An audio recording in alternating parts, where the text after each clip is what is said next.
किसी भी औरत की जिंदगी की सबसे बड़ी खुशी यही होती है कि वो माँ बनने के अमल से गुजर रही हो। इस दौर की खुशी ही अलग होती है। इस मौके पर माँ हर तरीके से अपना और अपने बच्चे का ख्याल रखती है और हर तरीके से कोशिश करती है कि कोई ऐसा अमल ना करे जो कि इसके बच्चे के लिए नुकसानदेह साबित हो।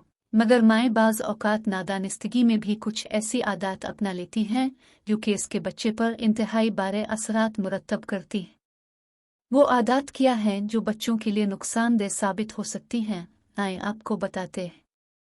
एक हमला माँ को चीखने, चलाने और झगड़ा करने से इज्तनाब करना चाहिए, क्योंकि इसका बराह रास्त असर परवान चढ़ते बच्चे पर पड़ता है और इससे बच्चे का मुदाफ़ती निज़ाम और दिमाग मुतासिर होता है। इसके साथ साथ ये माँ की सेहत के लिए भी बेहतर नहीं होता और उसके भी सर में दर्द, बेख्वाबी और मतली का सबब बन सकता है।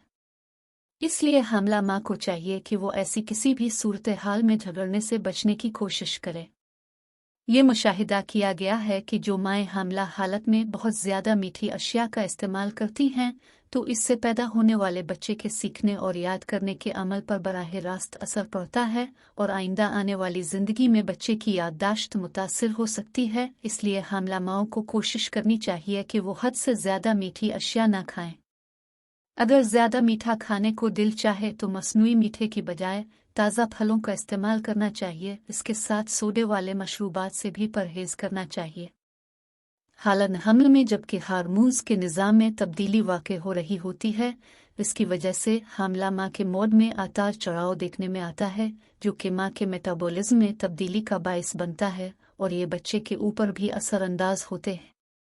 इसलिए हामला माँ को चाहिए कि मुनासिब नींद ले और चहलकदमी करे और अपने मूड को ठीक करने की कोशिश करे। अपने असाब और जिस्म को सुकून देने के लिए गर्म पानी से नहाना माँ को तो सुकून देता है, मगर इसके असरात बच्चे के लिए अच्छे नहीं होते। इसलिए डॉक्टर माँ को बहुत गर्म या बहुत ठंडे पानी से गुस्ल न करने का मशवरा देते हैं और कोशिश ये करनी चाहिए कि मुतदिल पानी से नहाएं।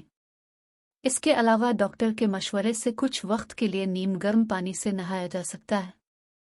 माहिरीन के मुताबिक हमल की हालत में 80% ख़वातीन में हार्मोन में तब्दीली के सबब नींद के दौरानिये में खराबी वाक़ई होती है। हामला माँ का बाज़ औक़ात बग़ैर किसी वजह के रोने को दिल चाहता है, जिसके सबब इसकी भूख कम हो जाती है और कम ख्वाबी में भी मुब्तला हो जाती है, जो कि बच्चे की नमू के लिए अच्छा नहीं होता। इसलिए अगर रोने का मोड 2 हफ्तों तक जारी रहे तो उसके लिए डॉक्टर से रुजू करना चाहिए और उसकी वजूहात जानने की कोशिश करनी चाहिए।